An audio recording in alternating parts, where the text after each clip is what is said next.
All right, ladies, welcome to the 90 days to a 10K stage. This is a workshop. This is literally meant to give you exactly how to find your ideal clients in the next 90 days.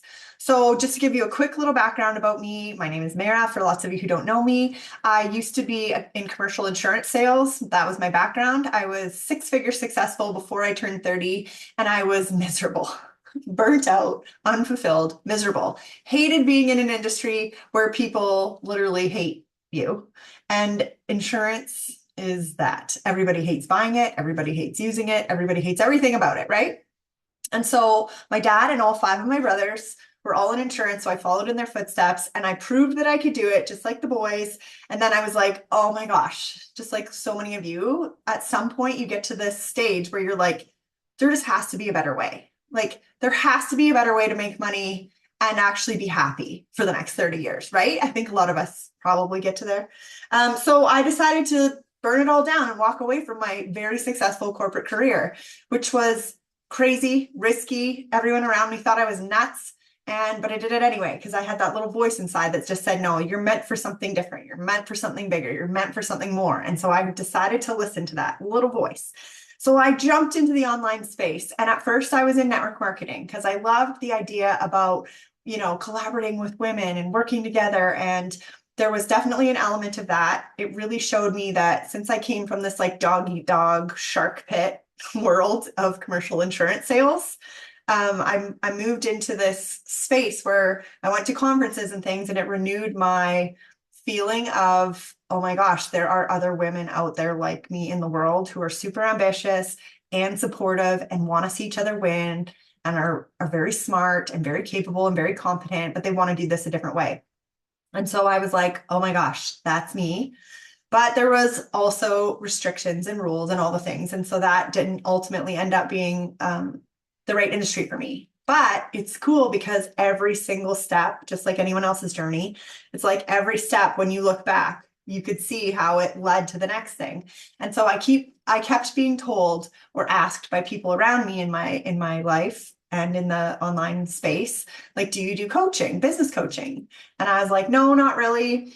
But then eventually, the knock on the door came too many times, and I ended up saying, okay, well, how can I use my sales experience? Because I was a commission salesperson. I literally used to cold call out of the phone book to talk to people, mostly construction companies, oil and gas contractors, like those kinds of things. And I used to weasel my way. That's what I call it, because sales that way is such a crazy game. But I used to literally wedge my foot in the door, my little stiletto, and I would literally walk in my pencil skirt, my stiletto heels, and prove that I had a brain in order to even get to a conversation. And then I used to be very successful once I could build the rapport and ultimately close a sale. And so that's how I learned sales, like literally walking around, handing out business cards in industrial parks, cold calling out of the yellow pages. That's how old I am. And then when I came into the online space, I was like, I do not want to cold call anyone ever again. So a lot of network marketing was very like send cold DMs every single day, follow up, count the people, and then it turned into everywhere I went in my real life, I was always like in the back of my mind running this narrative where I was like, where's the opening where I can slide this in? And I didn't want to feel like that either. It made me feel like a slimy car salesman, right? And I was like, that was my old life. I don't want that anymore. I want to do something completely different. And so the idea of attraction marketing was amazing.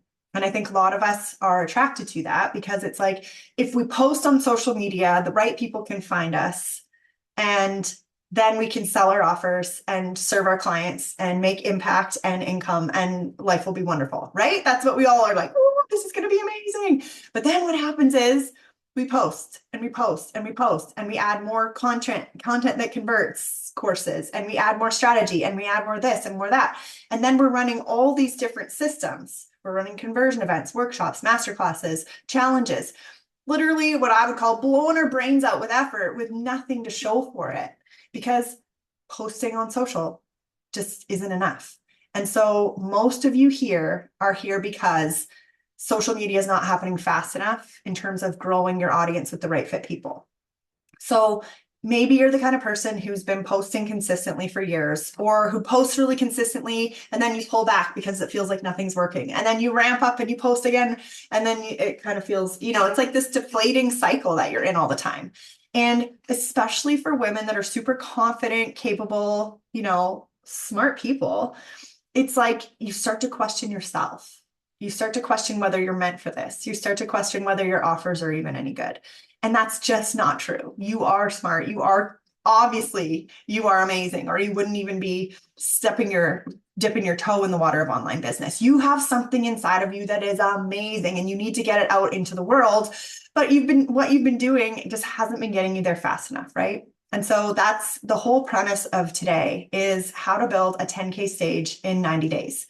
And the way I break this down is I posted for years. I would host events after event after event after event. I would always be launching to the same people. I would always have the same people commenting.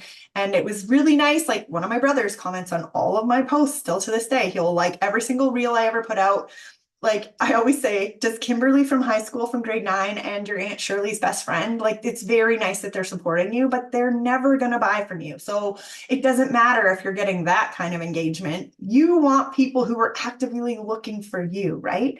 You want somebody who values what you do. You want people coming into your world who are literally looking for the solution that you have. And then it becomes a matter of, well, how do I get in front of enough of them? And that's the real gap here, because everyone comes to me and they say, I don't know, I think I need to change my offer, or I think I have a sales problem. And I'm a salesperson at heart, truly I am. And so it's easy for me to coach people in sales. But the biggest gap and bottleneck that most people come to me with is not actually a sales program. Once we look under the hood, it's a leads problem. And so maybe you are visible in terms of you're putting out content consistently, you're doing your part, getting the word out there into the world, but it's not landing and translating into sales because you don't actually have the key in the middle, which is leads. So in my insurance career, let's say the visibility is my company has a billboard on the front of their office out front. They're putting out ads into the world. But until I actually have converted somebody into a conversation, or into what we would call in our online space, like onto an email list at least, they're not actually really paying attention to you. And social media, we all have, I think most of us have like a love-hate relationship with it. I love being on social media. I love scrolling. I love being entertained. I sometimes will buy things that are low ticket off of it, but I don't ever buy high ticket off of it. And so for a lot of you who are here, who are like, I have high ticket offer, I have a signature offer, I have something that it's a very relationship based sale, then you need a different approach than just the high volume, low ticket.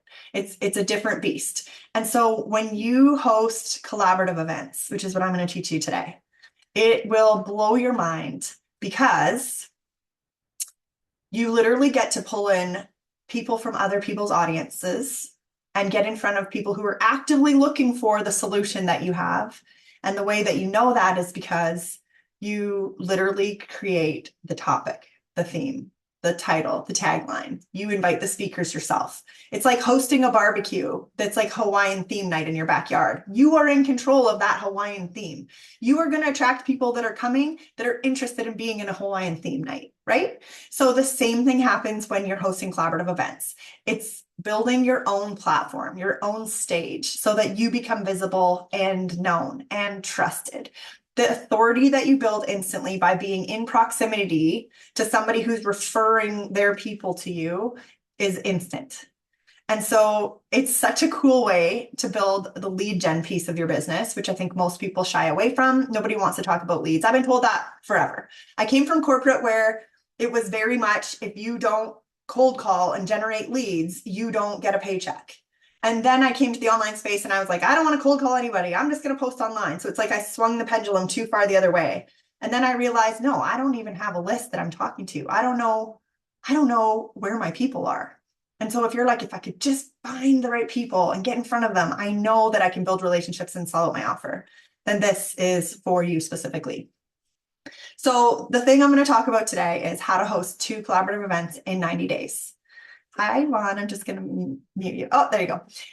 Hey, okay. So basically, 2 collaborative events in 90 days. The reason that I chose that is because most of the women that come into this space are like, I want to get into momentum fast. I need momentum towards sales specifically. I want to get hundreds of people into at least 100 people. Let's just call it 100 for the sake of this workshop because it's very graspable by our brain. If you had 100 of the right fit people, literally right now, that came onto your email list, and then you can invite them from there either to your free community if you're building one, or to your socials, wherever you want to draft that traffic, that's fine. Email list always first because that's the asset that you own, right? If you had 100 of the right fit people in your world in the next 90 days, so before, what are we in? We're at the end of June, July, August, September. By October 1st, how many people could you close if you were building relationships with 100 people? Let's say 30 of those are like really good chemistry for you. How many people of really good chemistry over the next 3 months would you be able to close into a high ticket offer, your signature offer, whatever offer that you really want to sell, that's really on your heart, that you can't wait to serve inside of? How many out of 30 people would you be able to close? And if you're the kind of person that's like, you know what, I only need to sign like a couple clients a month to hit my 6-figure goal this year, right? So maybe that's 2 for you. Maybe it's 3 or 4, maybe it's 5 clients a month, depending on your offer. For me, it's like if I sign 1 client a month, I hit 6 figures. So the strategy that I can employ is very different than somebody who needs to sell, thousands of $27 courses. And so if you're the person that's like, I have a high ticket offer, I can't wait to freaking sell it, I just need to find those dream clients, then this is going to be for you. So 2 collaborative events in 90 days. Once again, it's because our brain can grasp 90-day cycles, right? If you're like, man, I just need to do this one thing for 3 months, your brain's like, yep, let's get to work. If you're like, I got to do this every day for the whole year and it's 365 days, your brain's like, oh, are you going to do that? No. So the way I set this up, because I work with mostly ambitious moms, we get pulled off course all the time in our lives, right? There's always something coming up that's going to distract you. But I use events as anchors in my schedule. And so 2 collaborative events in 90 days are amazing anchors that you have to work off of, which on the other side of those, you can lay out whatever it is that you like to sell with, whether those are calls, whether those are conversion events like masterclasses, workshops, challenges, whatever. You can host a conversion event on the other side of each one of your collaborative events. And now you have brand new, fresh energy, momentum, real people coming in. You're putting butts in the seats who are actively already looking for that. And you always engineer your collaborative events to make sense for the offers that you're going to eventually try to sell people into, not at the collaborative event, but right afterwards, because that is just smart business. You're literally putting fresh leads into your ecosystem, 2 events every 3 months. The reason I teach it like this is because it's a repeatable cycle, right? If you repeat this 4 times a year, every 3 months, you've hosted 2 collaborative events, you have at least 100 brand new leads coming in, and you do that 4 times a year, 400 quality targeted leads, you will absolutely be able to sell for 10 or 20 clients into your high ticket offer that year. That's why I keep saying this changes everything, like high ticket sales and your confidence, your heart being able to finally explode and say, oh my gosh, this is finally working. All of that lives right on the other side of this strategy. And I swam in circles, that's what I'll call it, chasing my own tail for years, posting on social, trying to interact in other Facebook groups, trying to do all the things. And I felt like I wasn't going anywhere. And as soon as I started hosting summits, my very first one, I brought in 431 people on one event. And it changed the trajectory of my business because now, anytime I need to inject momentum, I literally just go start hosting collaborative events again, and it puts me on my own stage. And that's what I'm going to help you guys build today. And the reason that it's so effective is because you don't just build a lead generation engine for yourself on your own stage. You also then get invited to all those other people that you're inviting in as speakers. You're getting invited onto their stages, onto their podcasts, to their events, to cross-pollinate or cross-promote into each other's, events or something coming up. And so it's almost like the law of reciprocity. And once you sit yourself in that seat, you start getting invited all over the place. And it's really cool because it's almost like a ripple effect that goes out that just builds your reach to match your vision. Because you and I both know that just selling out a high ticket offer for 2 clients a month is not the long-term game here. The game is to sell out your high ticket offer and then see enough of a pattern that you can change that into courses or group programs that can come down the road that can help you scale. Because most of us are here. And if you're here, you're like, I just want to hit my 6 figures this year.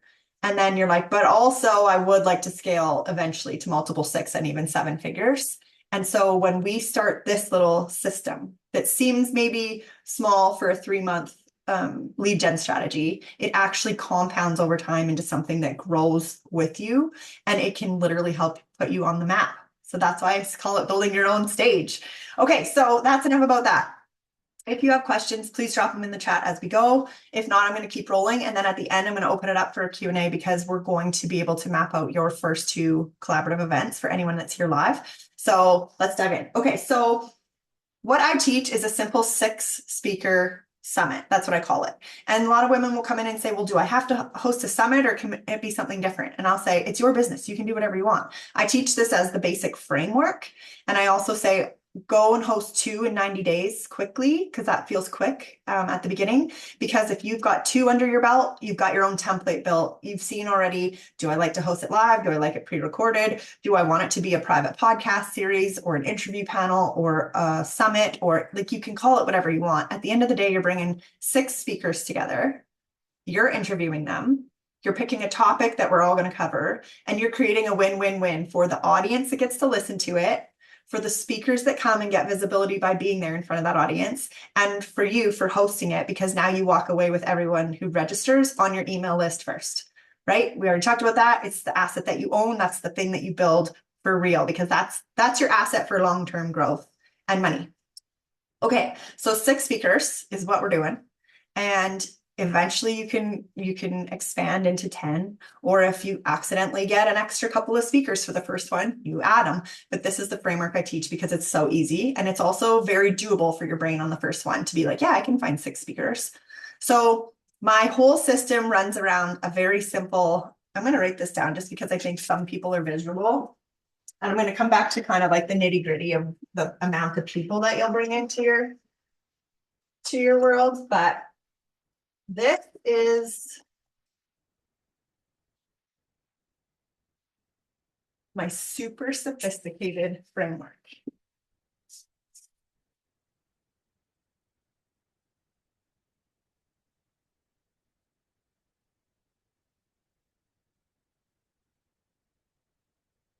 You plan it, you fill it, you host it.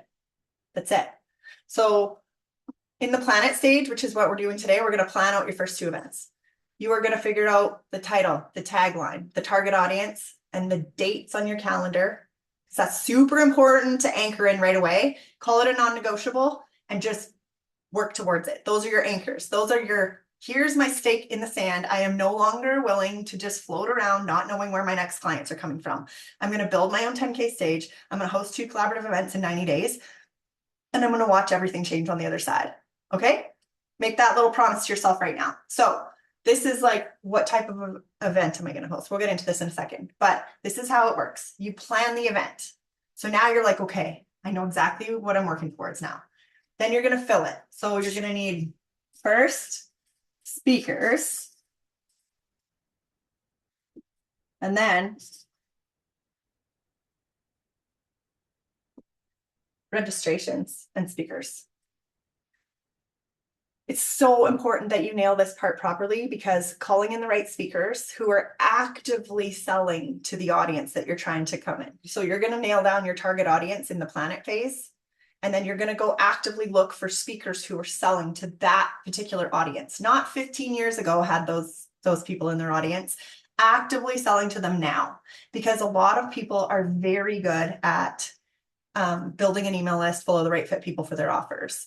But if they've pivoted into a totally different direction and you're still chasing the audience they used to sell to, a lot of them would have left the audience. I mean, this is all like not rocket science, but we have to go find, it's not just somebody that you had a nice conversation with. It's somebody that has enough people on their email list.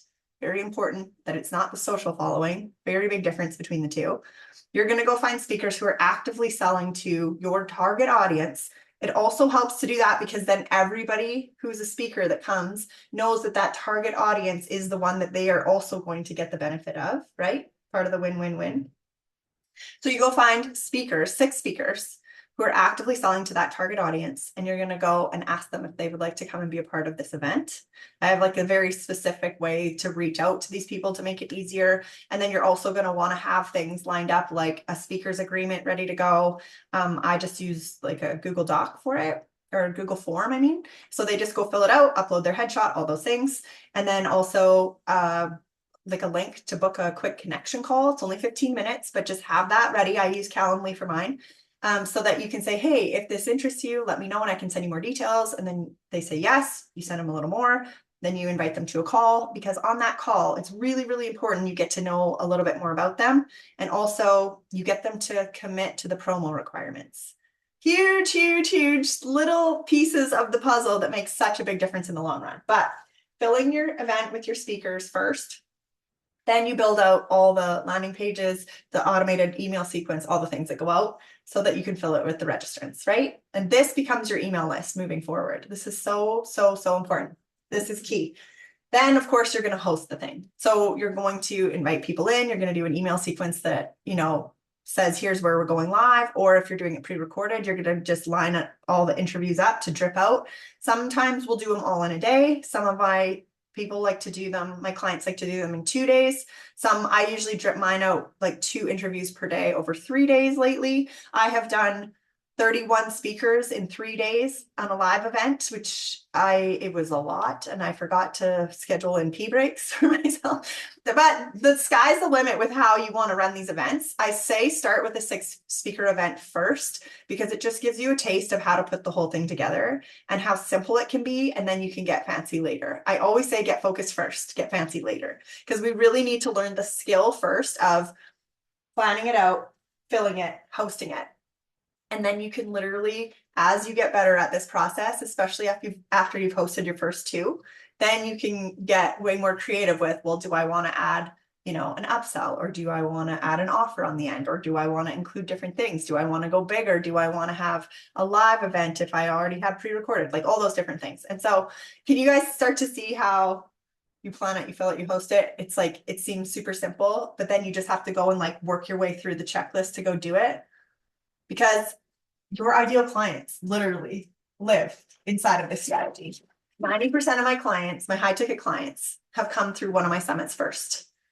And so literally, okay, I'll give you my example. In December, my son was in the hospital having surgery. It was the middle of the night. The little lights and beepers are going off all the time, because they always do. I don't know how you're supposed to rest in there to heal. But anyways, that's not this point of this story. I was like, that's it. I'm not going back to sleep. I'm going to just stay awake because this is driving me crazy. And I was like, I want to get back into the swing of things in my business. I had been out for a while. And this is really important for anyone who feels like, oh my gosh, I've taken a time out, or I haven't been as consistent as I wanted to, and I really need to like get back into a momentum swing again. And so I was like, I'm going to host a collaborative event, and I pulled it off very quickly.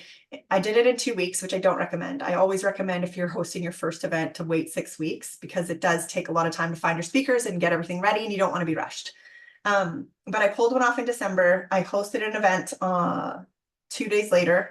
Somebody watched the replay of my workshop, came in, bought right away. That was a 12K client, just like that.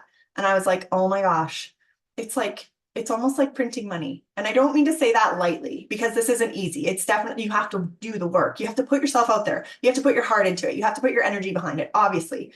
But if you host collaborative events with women that you feel very good chemistry with, and you end up with an email list that you can invite to something that makes sense for them to take a next step with you, like a workshop or a masterclass, which a lot of you are already hosting anyways, then all of a sudden the chances of you finding a ready right now buyer who's on the move, actively looking for something like that, is so high. And it's almost like, it's like having the cheat code in a way to this online business thing. And so if you are like, yes, I close a lot of people as soon as I build relationships with them and show them what I can do, they have to experience me. And then they're like, how do we work together? How do we keep doing this? If that's you, then this is the perfect strategy for you. I just want to run you through some numbers really quickly here. This is stuff that one of my good friends, Joanne O'Halloran, she comes on to my summits a lot. We collaborate a lot, her and I. And she teaches a very similar system to me. She calls them revenue rooms. I call them hosting collaborative events, whatever. It's the same thing, but she pulls the stats. She's a very data-driven person, and I thought this was really important to share with you. This is a typical 6-speaker event. So this is if the average list size, email list size of your speakers is 3,000 people. So that's something that we talk about a lot when I work with people in my Ambitious Academy. I teach you how to attract, nurture, and convert ideal clients on repeat, right? And the attraction piece is huge. Oh, we got a little visitor. Hi, Bree.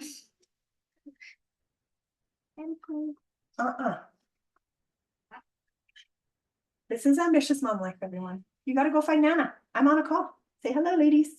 Nana is downstairs in the kitchen. Okay. Well, can you make me some lunch? Okay, go with Nana. We just watched a couple more minutes of Gabby. Sounds good. Okay. Okay, bye. This break brought to you by my 3-year-old daughter.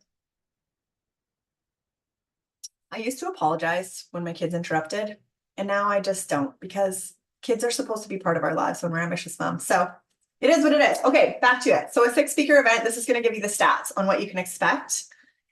If you have average list size of your speakers is 3,000 people, you'll have 18,000 total to be able to email out to, right? There's generally in our industry about a 30% open rate on average, which means 54% of people will see an email that goes out if those speakers all promote to their list, right? So a 6-speaker event should pull in 146 people onto your email list. Does that make sense? So just based on average stats, 3,000 people, that means you technically have a pool of 18,000 to email out because they're going to promote the event for you, right? You're going to send them the email and they're going to promote for you. You got a 30% open rate in the industry. That's 5,400 people that may see your solo email that goes out. That means 146 people should land on your email list in one event. One event. Now, here's the thing. If this is smaller, this will be smaller. If this is bigger, this will be bigger. But on average, this is what you can expect, 146 people. I have had clients who have literally only pulled in 52 people on an event because they collaborated with a lot of other newer up and coming entrepreneurs or people who didn't have very big email list sizes. But that one client that I'm thinking of, Julie, she literally had 52 people came in, I think, so on her email list. Then 34 of them went straight to her Facebook group where she hosted the interviews and then ran a challenge the following week. And she ended up signing a $5,000 and $8,000 client from it. So sometimes it's not always about this. We get excited in the online space about how many people, right? But if you have 1,400 people that come in on an event and you're selling low ticket, high volume stuff, that's great. But most of us actually want to build relationships with the people coming through because that's how we can actually serve them. It gives us market research. It's way better for us to get the insight into who's coming into our world and what they're actually looking for. And then it also gives us the opportunity, if you have 52 people coming in, you can go and message each one of them easily personally and say, hey, welcome in. Like, I saw that you registered for my event. Just wanted to say a quick hello, right? We can start with the touch points and building not cold DMs, warm DMs, different story. Anyway, so approximately 5% of active people are ready to buy at any given time, right? So this is something that I just laid out for a client with her stats, but basically what you can expect is, let's just call it 146 people if you have an average of 3,000 people for the email list size. So I just want to ask you, what would change in your business right now if you had 146 people to talk to, or even if it was half of that? Even if it's like Julie and it was only 52, like what would actually change in your business? Drop it in the chat. I want to know. Where is my chat? Is the question. There we go. This is important to know because sometimes we go and we look at a strategy and we're like, oh yeah, the number makes sense. How much would it cost you to pull in 146 people by ads? Like most of us aren't running ads, but the ones who are, it's like, those are expensive if they are targeted leads. You know what I mean? All right, more registrations on my conversion event for sure. Yvonne, do you want to weigh in here?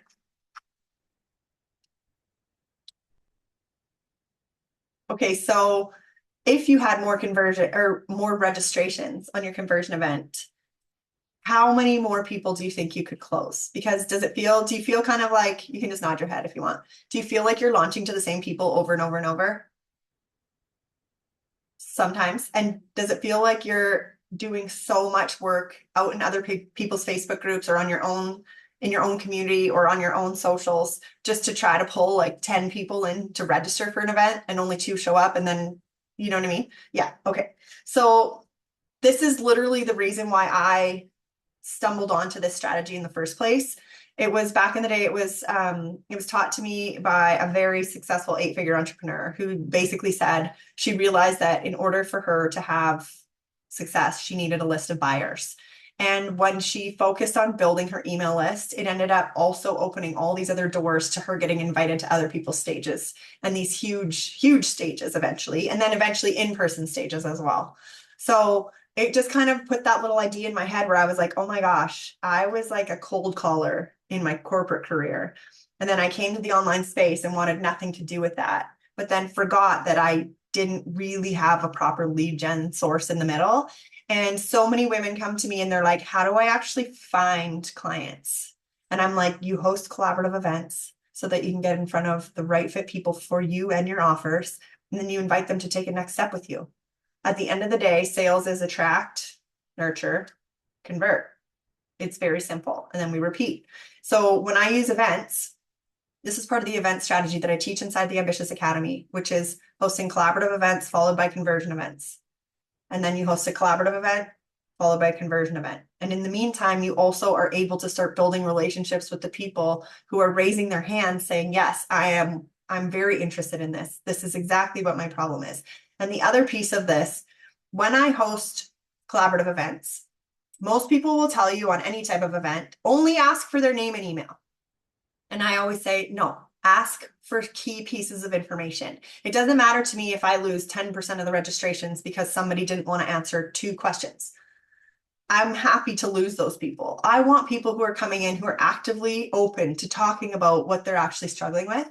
So I'll usually ask 2 to 3 extra questions other than name and email so that I can get a feel for who's actually coming through the door. And then it also helps me to create the proper title, tagline, or transformation that I'm offering in the conversion event on the other side of that collaborative event, because now I know exactly what the people who just walked through the door are here looking for. Does that make sense? So simple, but so effective. And so one of the main things that a lot of women are telling me over the last, I don't know, 8 years, 9 years, is how do I actually find clients? And I'm like, if you think it's your offer, if you think it's your messaging, if you think it's your sales, it's probably not. It's probably that you're just not in front of enough of the right people, because almost all of us will sell out our offers if we're in front of enough of the right fit people. So not the right, I don't want to say like getting in front, because visibility is such a blanket thing. And so that's why I don't like talking about visibility when it comes to this kind of stuff, because yes, this gives you visibility, of course. You are putting yourself in front of other people's audiences and you instantly have instant credibility, authority, all the things. But it's not just about visibility, it's about the right visibility, right? And you're also pulling them onto your email list, not just on social media, which means that they are now a qualified lead. And now what we do with those qualified leads is the next step. And so, okay, I wanted to kind of run through that. So 2 collaborative events in 90 days gets you in front of hundreds of the right fit people for your offers in a very short amount of time. It's a targeted audience quickly, first on your email list, then watch what happens on the other side. We're clear on that? Okay, so now I want to open it up to the workshop side of things. So I'm going to, you guys can unmute yourself and then let's literally map out the first 2 events. So we're going to do it in real time. And so the people on the replay can see the process that we're going to walk through, but I'm going to help you literally map yours out right now. So Jennifer, do you want to go first? And then mute. Yeah, I probably have to go quick because got to pick up a kid. Okay, no worries. How many minutes do you have? Yeah, probably like 5, 10 minutes. No problem. We can do that. Okay, so what is the high ticket offer that you're selling? My one-on-one business therapy, which is my coaching program, 6 months. 5,500 painful? Did you 5,500 painful, yeah. Okay, what are the main things that your ideal client for this offer actually struggles with that she thinks she's struggling with? Signing clients, finding clients, consistency. Um, What else? Like consistency in what? Showing up or belief or like what kind of consistency?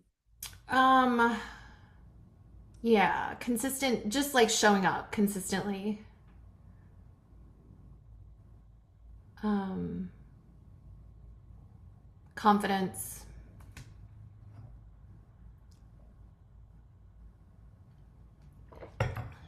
Okay, so if you were to create two collaborative events, we're going to look at first, you got your offer that you want. Then your conversion event, we don't usually set the title or anything. You can usually have like an idea in your head because it's going to be similar things that always start to convert into your. I think you actually have quite a bit of data on that already because you've run a lot of events. But the main ones that we want to pull out are like one step, like zoom out one step further for the collaborative event titles. So if we were coming up with two collaborative events for this particular offer, like this is where we want to lead them to eventually. And her main problems are signing clients, finding clients, showing up consistently, and confidence. What are the main topics that we would pull other speakers to say, like, hey, this is the target audience. It's women who want to sign, like find and sign ideal clients, but they're not showing up consistently. They're struggling with confidence. Is it that they're struggling with confidence because they are new to the business, or is it because they're struggling with confidence because they've been in business for a long time and haven't signed the amount of clients that they wanted? You know what I mean? Those are two very different people. Probably the second one for me. Okay, so they've been in for a while because one of your titles was fully seen, fully booked. Is that right? Yeah. Okay, so what is that one that converts well for you? Um, I haven't had a lot of conversions recently. Okay, no worries. Okay. um, Well, so here's what I would say about that because this is going to be really important for everybody watching the replay. Some of you are going to come in to this process and be like, I know. So for myself, for my example, I know that if I pull enough of the right fit people to my map it out workshop where I show somebody how to find and sign high ticket clients in 90 days, that it converts. Like I have proof, I have data, I have, you know what I mean? So I'm like, what do I need to put in front of that to pull the right fit people in so that that becomes a natural next step for them? So I do things like lead gen for six-figure sales or unlock your sales or at Christmas time, the most recent one that I did that converted right away was the 12 Days of Christmas Sales Edition. And then it was how to create six figures in 2026. And I was interviewing 6 and 7 figure entrepreneurs on exactly how they would do it if they were starting over from scratch, like starting in the new year. So it was like the next week, basically. So anybody who's like, oh, yeah, I want to know how that, like, I want to know about that. And then the next step was, okay, now I'm going to show you how to map out your Q1 for your first 6 figure year. And they were like, okay, yeah, that made perfect sense. So see how it was kind of like a sequence that made sense Yeah. for her. So I know you have to go in like a few minutes here, but start thinking, start getting into and also, even if you don't know exactly what the answer is, start with broad topics that make sense for this person. And I can obviously help like with the messaging and the actual titles themselves. It takes a little bit of time sometimes to massage it and to nail it. But the whole point is there isn't really a wrong way to do it. If you're hosting a collaborative event that would pull in the right fit audience, even if it's a little bit more general than you would like, it's okay because every single time you host one, it makes you even more clear on the next one that you would host. So if you went too general on one, you'd be like, oh, but I pulled in all these people as well by accident. So like for me, the way I talk, I could say like confident AF. That could be like literally an event that I could host next. And you wouldn't talk like that because you probably wouldn't say AF in your messaging. But we all have a different style, right? But at the end of the day, it's like if you've been in business for 2 years or more and you still haven't hit the income level that you want, this one's for you. And we would put it like that would be the tagline. But like we would put it I'm trying to think of like what we'd have to like mastermind it out a little bit, but we could find a title that would be like, all you're trying to do with your title is create like a quick curiosity lean in so that they'll read the tagline, because that's what's going to repel the wrong ones and attract the right ones in, right? Okay. So if you were doing that, you'd say, especially if you knew that like fully seen, fully booked would be your next step, it would be like how to be seen, how to become like seen as a real person in a sea full of AI, or like we would start to work our way into something like that. You know what I mean? But something a little more general. And then the next step afterwards is just like fully seen, fully booked. And they're like, oh, yeah, I'll take a next step with Jennifer. I loved watching her interviews. She's great. Do you know what I mean? Like, so that's what we're trying to accomplish here. And then what I would say, I know you got to go now, but put two main topics like confidence and clients or something like that. Those are the two things that you want to talk about in your two collaborative events. Those are going to be the main themes. And then we'll come up with like a little bit of a better title for them. But the next thing is you want to nail down what type of event it's going to be. I highly recommend doing 6 speakers and pre-recorded to start. But if you really are the kind of person that loves like a live feel, then you can do that too. I like the pre-recorded to start because it feels very manageable and doable, especially while you're building out all the landing pages and email sequences and assets that are going to bring people in. And then maybe on your 3rd or 4th one, when you go to the next quarter, you could do a live one and see how that feels. And there is definitely pros and cons to both. But I think especially for women like me who are like, oh my gosh, I'm pulled in all these different directions. I know that I can nail a whole bunch of pre-recorded interviews, and then I can sit down and I can like put them all into my sequence and everything that needs to go out all in one shot when I have focused time to be able to work, because my life is chaos. So those are my anchors. So I always know exactly what I'm working towards. And the best thing about this strategy is that it doesn't allow you to have room for, I don't feel like it today anymore. Because this isn't a like daily method of operation type of a thing. This is, I have an event coming up. I'll give you an example. I have an event coming up July 4th. It's called 7-Figure Secrets of Ambitious Moms Online. I'm also using it to launch my podcast at the same time. And I have not created my podcast yet. I've not created any of the graphics. I have not created the landing pages. I am 2 interviews in. I have 4 more to do and 1 next week. Like I have so much going on in the next 10 days. Plus I'm going to the lake with 3 of my kids for 6 weeks. I'm leaving on Saturday. But you know what? I have anchors in my schedule and all of that will get done. And I can breathe easy knowing like I'm not overwhelmed. I know exactly what I have to do. I just work off my to-do list and I check them off one at a time. You know what I mean? Yeah. Can I ask a question? Yeah. When you do the pre-recorded interviews, like how do you, like what platform do you use to like compile them all together and make it like look like an event, even though it's pre-recorded? You know what I'm saying? Yeah. So I literally keep it very simple. I record them on Zoom. I pull the recording onto my desktop. I upload it into YouTube. And then I send them out. So I've done it a couple ways. So I used to feed a lot of stuff into my Facebook community, like in my Facebook group. I don't do that as much anymore. Also used to host them live in my Facebook group. I don't do that as much anymore because I'm just not active in there. I literally just put them into YouTube, put them on a private playlist, and then I email out the link once a day, or if I do 2 in a day for the 3 days in an email that goes out to the list.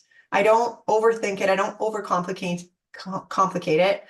I've done it a few different ways. There isn't a really wrong or right way to do it, but you have a very active Facebook group.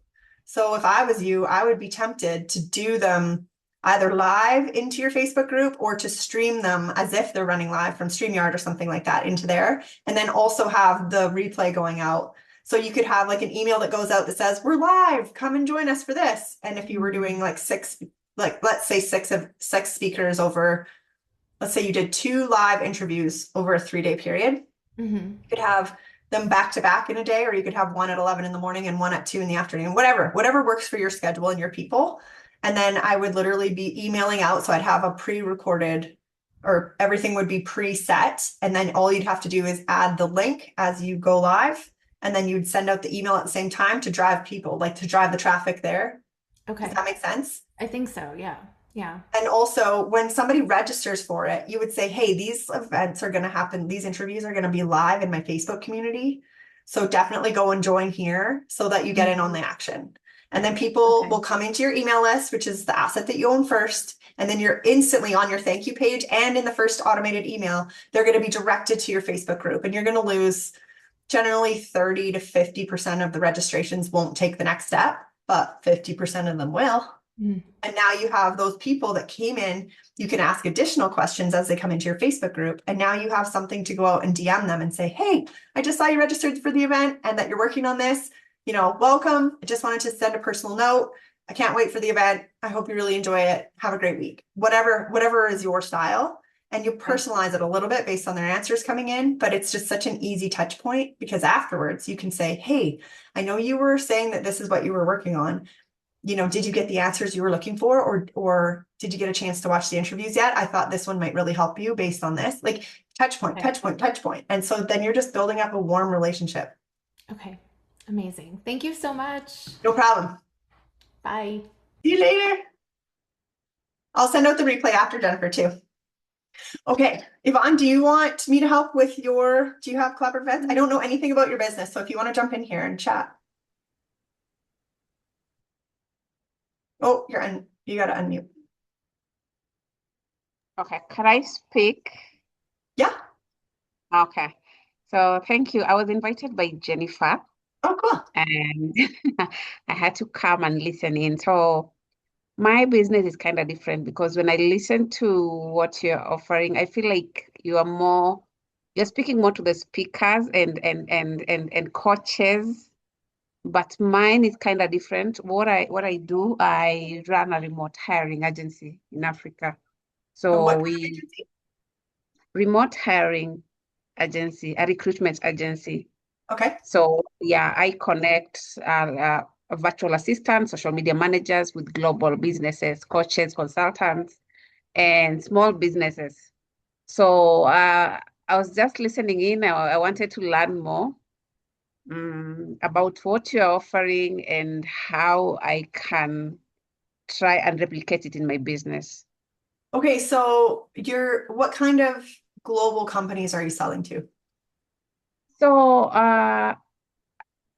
by global companies, it's like the small business owners, cleaning companies, maybe someone who has an e-commerce shop and they need someone to help run the e-commerce. So that is what I mean by global businesses or global companies. Okay, so how are you finding leads and clients right now? So for me, I'm looking at I do advertise mostly on Facebook. So I try to advertise on Facebook. I do cold emailing. Um, I have not yet started running ads because it's a business I'm building from scratch. So I'm depending on that for now. No Just problem. So advertising on Facebook, yes. yeah, okay. So the whole goal of hosting a collaborative event is to bring similar people. What's the best way to explain it? Like, do you know like what an incubator is when you have like eggs that you're trying to like, hatch? And you have Yes, all these different elements that are inside that are going to help that one thing happen. So think about it as like an incubator. Like if you have I'm just thinking of examples because this is going to apply because you're targeting small businesses internationally yes, that are yes, trying to hire virtual assistants or somebody to help them with their small businesses. And so they're often not marketed to very strongly. They're almost searching in Facebook groups just in case they happen to see the right, like they almost don't even know what they're looking for, right? yes, yes, yes. But a lot of them are looking for help from assistance in countries where like what would be the edge? Like is the edge that you like that your virtual assistants and stuff like that, you're connecting them. So would the edge be that they charge less than Americans kind of thing? Or like what's the Yes, kinda. I'm trying to take advantage of that, but then again, I also don't want to push that the kind of cheap because when you uh, I've been there before. When you push for cheap, you get clients who are going to micromanage you, and so I'm trying to find a balance whereby bringing someone who is going to stay, not someone who's going to come there and then they find another opportunity paying better and then they run away. So I'm also trying to find a better pricing for them, so not so high and not so cheap. yeah, like So basically what you're saying is you're helping women who are really good at what they do, but they're also not willing to get paid $7 an hour, And right? not, yes, not Match, $3, not $5. Yes. yeah, like match them with like somebody who has a business in a different country who is Yes. more than happy to pay $20 an hour or whatever it is, American, Yes. Yes. or $25 an hour to do something very like very straightforward. Because like even for me, I find that a lot of social media managers, they're charging like $3,000 to $5,000 a month doing things that I can rattle off myself in a couple hours a week. And I'm like, that doesn't translate for me. Do you know what I mean? I would love to have somebody who knows what they're doing, who's very dependable, who is attention to detail, and who isn't going to charge me $5,000 a month. But I'm more than happy to pay what's fair. It's just Yeah. so Yeah. you almost, is Yeah. that kind of where you're going with this? Like, is that along the same lines? Yes. Yeah. I'm looking for a fair pay, not the very low, like 3, 5, or I'm trying to push for around 10, 15 to around 18, which is cheaper for the US businesses also. So I don't want to go overboard. I'm trying to find a balance for them.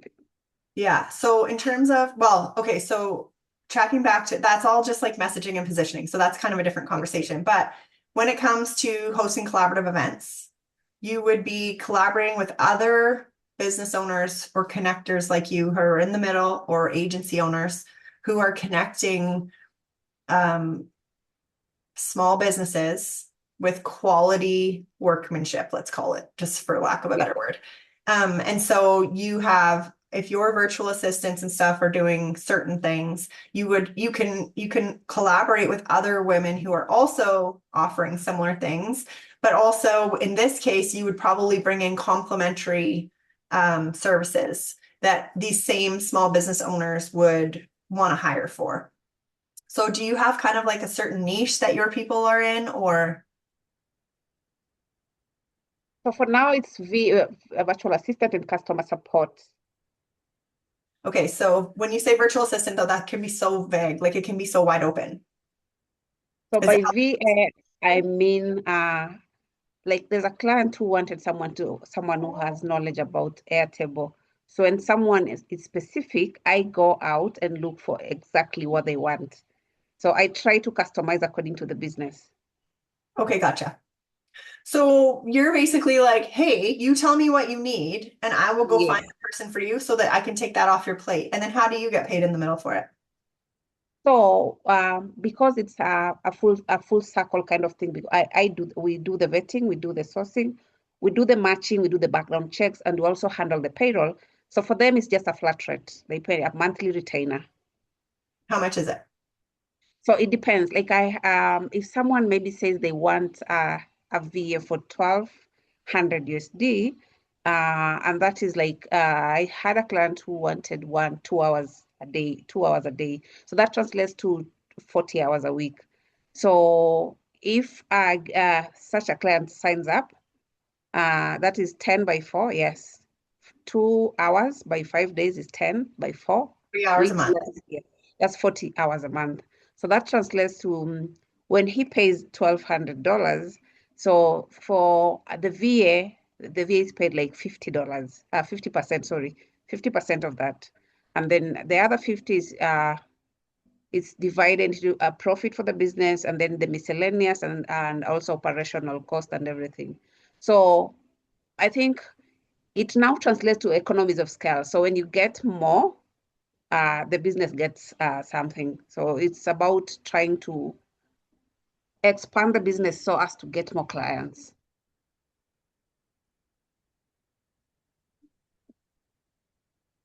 Okay, well, I'm just trying to think on the collaborative event side. You would want to partner with other people who are also um, who have something to do with sourcing help overseas or something like that.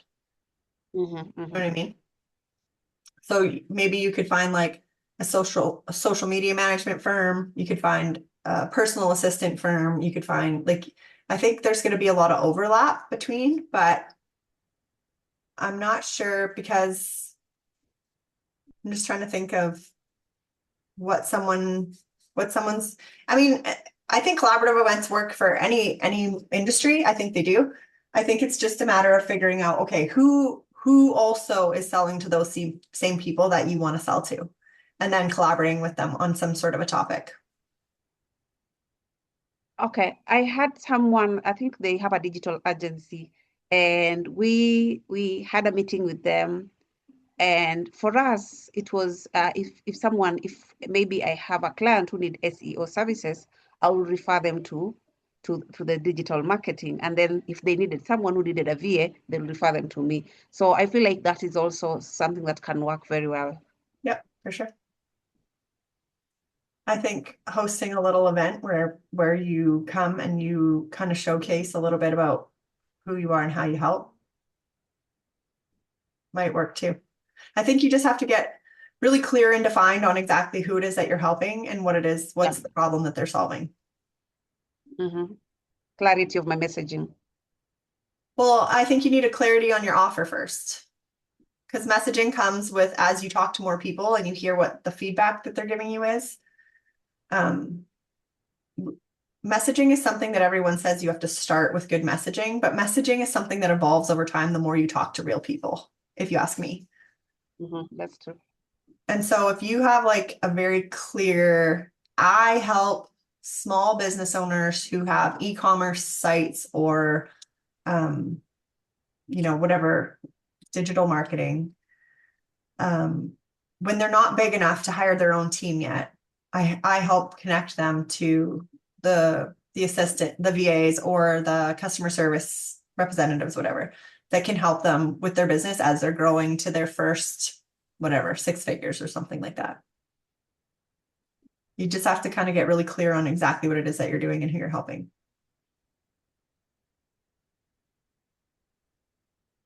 That make sense? Yes, it does. Cool. Okay. Do you have any other questions? So I really appreciate what you've shared with me, because now I see going forward how I can take advantage. I was like, how do I join these speakers, and how do I collaborate with them? But now you've really brought it down to a way I can understand better. So I really appreciate that, and I think I'll take advantage of that. Good. Yeah, no, that's great. Hi, baby.